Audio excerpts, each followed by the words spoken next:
comment se porte le PDG, le parti historique, le plus vieux parti de l'arène politique actuelle en Guinée? Oh, merci de cette opportunité. Je dois dire qu'aujourd'hui, le PDGRDA traverse une crise. Et je crois que ça, vous le savez. Et quand je dis crise, ce n'est même pas par rapport à la dissension, parce que c'est l'attitude de certains par rapport à cette dissension qui a amené à la suspension du PDGRDA au niveau du ministère de l'Administration du Territoire. Et naturellement, le MAT prenant acte de la procédure judiciaire qui est en cours pour essayer de départager les deux camps, donc a préféré suspendre le parti en attendant qu'il y ait une décision de justice pour rétablir le secrétaire général par intérim qui a été officiellement désigné par le camarade Mohamed Touré. Donc c'est ce que nous traversons. Mais pour nous en tout cas, qui sommes de la direction nationale légitime, nous pensons que ceci s'inscrit dans le cours normal des choses quand on parle de lutte politique, quand on parle de combat politique et surtout le combat révolutionnaire. À un moment donné, quand vous devez atteindre un certain nombre de caps, naturellement les contradictions à l'interne deviennent plus tendues que les contradictions qui se passent à l'externe. Donc, en tout cas, personnellement, j'étais averti à cela, mais nous avons pensé qu'au tout début, on pouvait gérer cela de façon très responsable et objective, mais malheureusement, d'aucuns ont fait une affaire personnelle, ce qui n'est pas grave, parce que ce qu'on n'a pas du tout laissé pour le président M. Sékou Touré, ce n'est pas moi, Oye, qui vais échapper à cela. Donc, c'est un combat de tous les jours, c'est une bataille de tous les jours.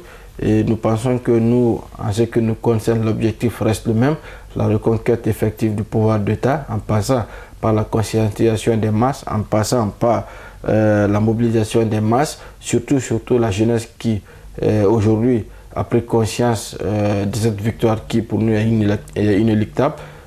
Certes, on ne peut pas dire que c'est pour 1 an, 2 ans, mais ce qui est sûr, la victoire finale est certaine. C'est pourquoi nous ne pouvons pas abandonner, nous continuons donc ce combat et nous allons pouvoir surmonter toutes ces difficultés au moment opportun. Et d'ici là, nous luttons aussi pour que le camarade Mohamed Touré puisse rentrer avec son épouse, pour que le combat, en fait qu'il puisse reprendre le train en marche, quoi, en quelque sorte. Alors, le PDG RDA a permis quand même au président Feu Ahmed Sékou Touré de diriger la Guinée pendant 26 ans.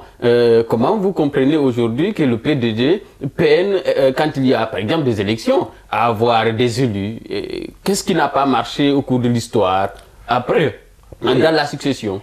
Oui, vous avez parfaitement raison de le dire. Ce qui n'a pas marché au cours de l'histoire est très long à expliquer, mais nous allons essayer peut-être de camper sur quelques éléments. Vous devez comprendre que le PDG a fait l'adversité que le PDG a subi après le décès du président Ahmed Sékou Touré. Aucun régime, aucun parti n'a subi en Guinée. Ça, c'est un aspect qu'il ne faut pas oublier. Et quand je dis l'adversité, vous vous souviendrez que avant le 3 avril 1984, il y avait un dauphin constitutionnel qui était désigné, c'était le camarade Lansana Biavougui. Et le bureau politique à l'époque avait même statué dessus et un communiqué même avait été fait dans ce sens-là. Et le 3 avril, le discours projeté pour l'investiture du camarade Lansana Biavougui en tant que président de la République populaire révolutionnaire de Guinée était déjà disponible. Et la cérémonie était prévue pour la matinée du 3 avril. Et malheureusement, l'impérialisme en complicité avec la branche coloniale de l'armée guinéenne ont su anticiper pour arrêter les principaux dirigeants du PDG, puisque c'était presque un moment de deuil où l'élite du parti, la crème du parti était réunie à Conakry à l'occasion donc de ce décès. Ça a facilité l'arrestation de tous les responsables, de tous les dignitaires, de toute la crème, de toute l'élite du PDG. Et en quelque sorte, qui a cassé le leadership. Et figurez-vous, depuis cette arrestation, le PDG a été dissous, interdit de toute activité politique, pendant 8 ans d'ailleurs. Et malheureusement, nos camarades qui n'avaient rien à voir avec le coup d'état raté du colonel Djara Traoré ont payé le prix de cette oui, mais après l'instauration du multipartisme, le PDG est revenu. Oui, j'en viens. Donc après cette tentative ratée de coup d'État, les responsables, les dignitaires du PDG ont payé le prix de ce coup d'État, alors qu'ils n'avaient absolument rien à voir, puisqu'ils étaient déjà tous en prison depuis 84. Et juillet 85, vous savez ce qui s'est passé.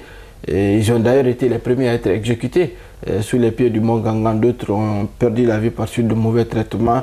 Et il y en a quelque peu qui ont pu en tout cas se tirer d'affaire. Donc vous voyez le traumatisme que ça fait au niveau de ses camarades. Et au-delà même, quand vous prenez la famille Touré, à commencer par l'épouse du responsable suprême de la Révolution, Adja André, ses enfants, le camarade Mohamed Touré, Adja Feu, Adja Aminata Touré, ont tous payé le prix de ce coup d'État du 13 avril 1984. C'est ça en réalité qui a beaucoup pesé sur le PDG. Les comptes en banque ont été saisis. Bref, le parti a été... je dis, comme j'ai l'habitude de le dire, le parti naquit sur ses cendres en 92, alors, comme vous le dites, à la relance donc, du multipartisme. En 92, c'est une nouvelle génération. Et vous, peut-être, quand vous vérifiez ceux qui ont fait la relance du parti, il n'y a pas plus de 5 qui étaient du bureau politique, du dernier bureau politique, c'est-à-dire du dernier bureau politique issu du 12e congrès. Il n'y en a pas plus de 5. Donc il a fallu une nouvelle génération qui puisse porter le PDG et qui a fait que, en tout cas, le parti s'est remobilisé et progressivement est en train donc de reconquérir la conscience collective du peuple guinéen. Maintenant, à savoir que pourquoi à chaque élection le PDG n'arrive pas à battre suffisamment de records, je pense que la responsabilité est à notre niveau. Il ne faut pas le faire, c'est parce que nous n'avons pas en tout cas atteint un niveau suffisamment d'organisation, nous n'avons pas atteint un niveau suffisant de maturité politique qui fait que... Aujourd'hui, le problème, c'est au niveau du leadership ou c'est au niveau des citoyens qui ne font pas confiance au parti? Non, le problème n'est pas au niveau du leadership, parce que moi je dois avouer qu'au moins il y a des années, nous arrivons en tout cas à progresser petit à petit. Ça aussi ce n'est pas à nier, même si l'objectif ultime est loin d'être atteint, mais nous pensons que progressivement le peuple a compris. Et ce que vous ne savez pas, qu'il y a un deuxième pan des raisons qui fait qu'aujourd'hui il y a cette tutelle, c'est que de 84 jusqu'à l'instant T où je vous parle, bon, l'instant T c'est peut-être trop dit, mais de 84 jusqu'à 2010, il y a quelques années, mais les gens n'osaient pas parler du PDG. Les gens n'osaient pas parler du régime de Sékou Touré. Parce que dès que vous vous exprimez, on vous ramène au camp Boiro. Il y a eu plus de 30 ans de campagne d'intoxication. Sékou Touré buveur de sang, Sékou Touré dictateur, Sékou Touré tortionnaire, Sékou Touré ceci, Sékou Touré cela. Donc il y a des milliers de jeunes qui sont nés dans ça, qui ont grandi dans ça et qui ont forgé cette mentalité. Et aujourd'hui, nous on s'est battu pour pouvoir déconstruire cette mentalité. C'est d'ailleurs le premier combat ou la première victoire que nous avons pu remporter. Parce qu'avant cette reconquête du pouvoir d'État, avant d'être présent au niveau des instances de décision ou des instances électorales du pays, d'abord il y a ce combat mémoriel qu'il fallait gagner. Et pour nous, ce combat, il est gagné, il est derrière nous. Pourquoi j'ai dit qu'il est derrière nous? Ça va vous faire rire, parce que quand vous prenez de 84 jusque dans les années 2009-2010, jusqu'en 2013-2014, mais je vous dis, les gens avaient presque honte. Vous n'avez pas le courage de parler du PDG, de parler de la politique du PDG, du bilan du PDG. Parce que dès que vous apparaissez quelque part, c'était le camp Boiro qui apparaissait, violence, comment vous appelez, assassinat, pendaison. Mais moi, j'ai dit à tout le monde que c'est notre histoire à nous, PDG. C'est notre histoire à nous en tant que Guinée. C'est notre histoire à nous en tant que nation. L'histoire du PDG, comme vous l'avez dit, c'est l'histoire aussi de la Guinée, justement, en tant que nation. Voilà. Et donc, moi, ma réponse par rapport à tout cela, c'est vrai qu'on ne se réjouit jamais de la mort de quelqu'un. Mais moi, je dis qu'en tant que Guinéens, nous assumons ce qui s'est passé de 58 à 84. Nous assumons ce qui s'est passé en 85, comme toutes les péripéties que le peuple de Guinée a pu en tout cas rencontrer jusque maintenant là. Donc ça fait que nous avons pu déconstruire à travers des arguments pour prouver que tout ce qui a été avancé contre le président Ahmed Sékou Touré, contre ce régime, a été monté sur du mensonge. En termes de bilan économique, il n'y a rien à reprocher. En termes de politique industrielle, il n'y a rien à reprocher. En termes de lutte contre la corruption, il n'y a absolument rien à reprocher. Sur le concept, sur la question des droits de l'homme, c'était aussi un bilan. Et pour nous, nous avons un concept dessus. Parce que pour nous, il y a le droit de l'homme, il y a le droit du peuple. Et pour nous, le droit du peuple prévaut sur le droit de l'homme. Si on fait une comparaison, sur ce point, l'individu, pour nous, ne peut jamais surplomber toute une société, toute une nation. Voilà notre concept. Et c'est pourquoi nous disons que de façon globale, il est très difficile pour nous de vous devoir, sur le plan argumentaire, à part peut-être rencontrer des contre-vérités. Et ironie du sort, vous voyez, quand vous prenez le 3 avril, ce sont des militaires qui ont engagé cette campagne d'intoxication sur la mémoire, sur le bilan du PDG. Et aujourd'hui, ce sont les militaires, en quelque sorte, l'armée guinéenne, qui a réhabilité ou qui a tout au moins engagé le processus de réhabilitation de la vérité historique, de réhabilitation de la mémoire du président Maître Sékou Touré.